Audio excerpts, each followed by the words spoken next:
Hello friends, आज सानिका तुम्हाला सकाळी 3 वाजेलाच गुड मॉर्निंग करते. सकाळी 3 वाजेला गुड मॉर्निंग करण्याचं कारण एक आहे की सानिका आज निघाले ते एका एक सुंदर ठिकाणी जाण्यासाठी. आता ते ठिकाण कुठलं आहे ते तुम्हाला सांगेल थोड्या वेळात. तोपर्यंत तुम्ही ब्लॉग असाच कंटिन्यू पाहत राहा, म्हणजे समजेल तुम्हाला.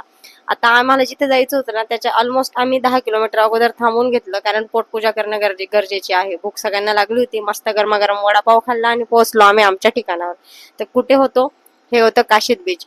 काशीद बीचला पोहोचलो आम्ही आणि इथे ना एन्जॉय करायला सगळ्यांनी सुरुवात केला. इथला माहोल इतका सुंदर होता ना काहीच की हे बघा. आणि यांची एक वेगळीच फोटोग्राफी चालली होती. आम्ही ना इथे खूप सुंदर सुंदर फोटोज वगैरे काढलं आणि आमचा जो ऑफिसचा जो वर्कलोड असतो ना, इथे गेल्यानंतर सगळंच विसरलं. एकदम माइंड फ्रेश झाला इथे गेल्यानंतर. आम्ही विथ फॅमिली आलोय फिरायला अलिबाग बीचला. आणि आता आम्ही जस्ट गरमागरम जिलेबी परचेस केली. सगळेजण वाटून खाणार. मी गरमागरम जलेबीचा मजा घेते. तोपर्यंत तुम्ही लाईक, शेअर आणि सबस्क्राईब करा. बाय.